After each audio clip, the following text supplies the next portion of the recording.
Bonjour à toutes et à tous. Vidocq salue tous les lucides libérés des conditionnements. Un philosophe a dit: il y a ceux qui savent, ceux qui sont susceptibles de savoir en menant leur combat, et ceux représentant le reste. Que cela plaise ou non, c'est un fait, et l'histoire de l'humanité le prouve. Comme l'a dit ce même philosophe, l'être humain ne bouge pas tant que rien ne l'y oblige, d'où l'incurable égoïsme et les visées à court terme.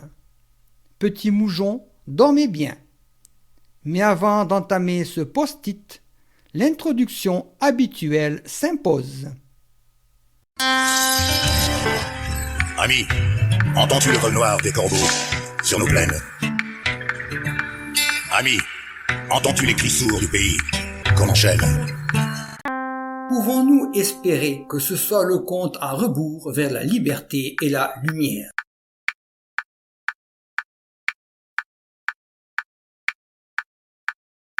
Les adultes, on n'a pas à se reposer sur les enfants. On n'a pas à faire porter aux enfants. Et le Covid, c'est pas terminé, hein. En janvier, on risque de se prendre une petite claque parce que les réas sont déjà saturés et que ça va pas aller mieux après. Donc, on n'a pas à faire porter à nos enfants le fait que nous, adultes, ne sommes pas capables de gérer ce problème. C'est inacceptable. Voilà. L'hôpital, il a été laissé à l'abandon. Aujourd'hui, il y a une pression sur les réas, elle va certainement augmenter, mais c'est pas les enfants qui vont résoudre le problème. Donc les parents qui par paresse intellectuelle ou pas envie de se prendre la tête disent bah c'est comme ça, et puis c'est pas grave, et puis c'est pas si grave de mettre un masque. Je pense que c'est des gens qui ne savent rien du développement cognitif et psychologique d'un enfant. En fait, on est en train juste de priver des enfants de l'humain. On est en train de les déshumaniser avec le masque. Ils n'ont pas accès au langage, ils n'ont pas accès au sourire, ils n'ont pas accès aux émotions. Donc, ils vont être incapables de déchiffrer les émotions. Ça va devenir des psychopathes. Ils ne sourient plus, donc ils sont tristes. On est en train de leur voler leur construction identitaire parce que quand on part du principe que l'autre est un potentiel danger, qu'on fait peser sur un enfant l'homicide involontaire de sa grand-mère, comment voulez-vous faire société? La société, c'est partir du principe que l'autre n'est pas d'abord mon ennemi, parce que ça, c'est le retour à l'état sauvage. Donc, il faut vraiment que les parents réalisent qu'on a un devoir d'éducation et que là, on est en train de les détruire, pas du tout de les éduquer, pas du tout de les élever. Pouvons-nous espérer que ce soit le compte à rebours vers la liberté et la lumière?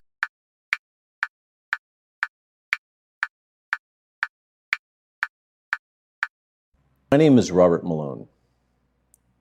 I'm a physician and a scientist, but more importantly, I'm a father and a grandfather. I don't usually read from a prepared speech, but this is so important that I wanted to make sure that I got every single word and fact, scientific fact, correct. I stand by this statement with a career dedicated to vaccine research and development. I'm vaccinated for COVID, and I'm generally pro-vaccination. I've devoted my entire career to developing safe and effective ways to prevent and treat infectious diseases. After this, I'll be posting the text of this statement so that you can share it with your friends and family. Here's the thing.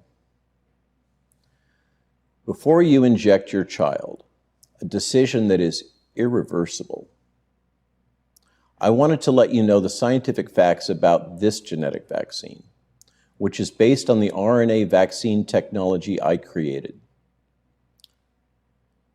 There are three main issues that parents need to understand before they take this irrevocable decision.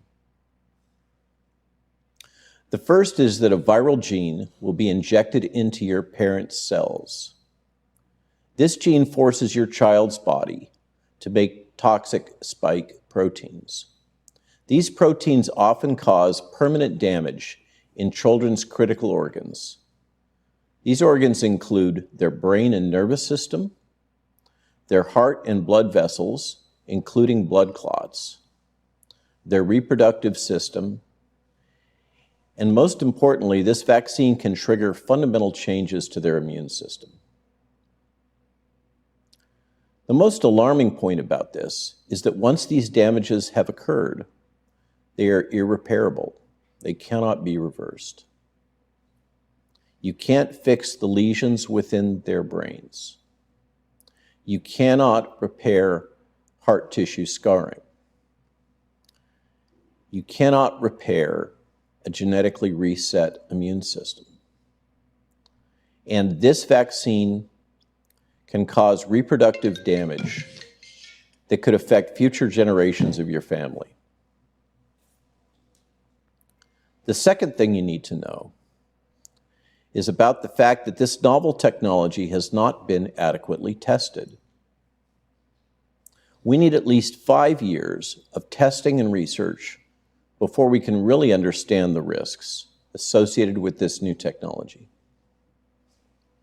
The harms and risks from new medicines often become revealed many years later. I ask you to ask yourself, as a fellow parent, if you want your child to be part of the most radical experiment in human history. One final point. The reason they're giving you to vaccinate your child is a lie. Your children represent no danger to their parents or grandparents. It's actually the opposite. Their immunity after getting COVID is critical to save your family, if not the world, from this disease.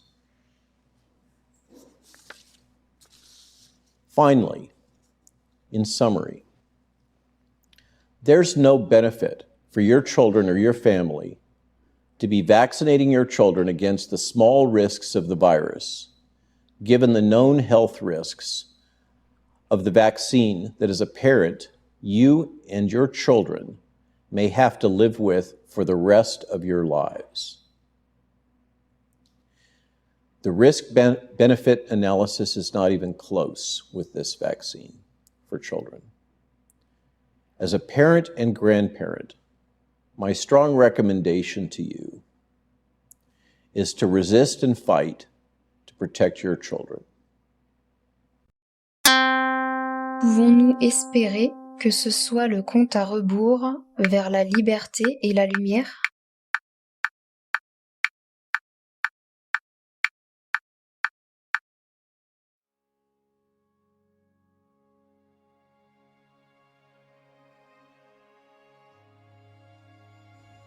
Philippe Bobola, quelle est votre lecture de ce qui se passe aujourd'hui autour de la crise du coronavirus ?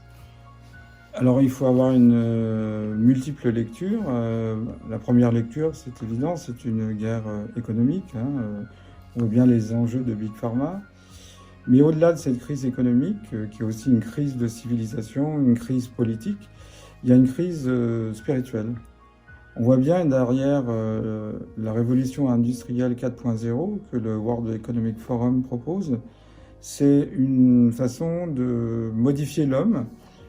Et je pense qu'il y a une volonté de faire évoluer l'homme à la place de l'évolution, donc de devenir une sorte de Dieu qui amène l'homme dans d'autres dimensions que celles qui étaient prévues par le biologique. Et en ce sens, on a vraiment une crise spirituelle. L'homme, c'est un être de passion, c'est un être émotionnel, c'est aussi un être rationnel. Et puis, c'est pas une médecine qu'on nous propose, c'est une modification du génome avec les thérapies géniques. Et puis, c'est aussi un homme augmenté avec une sorte d'hybridation entre le monde électronique et le monde humain, une sorte de cyborg, vous voyez. Pouvons-nous espérer que ce soit le compte à rebours vers la liberté et la lumière ?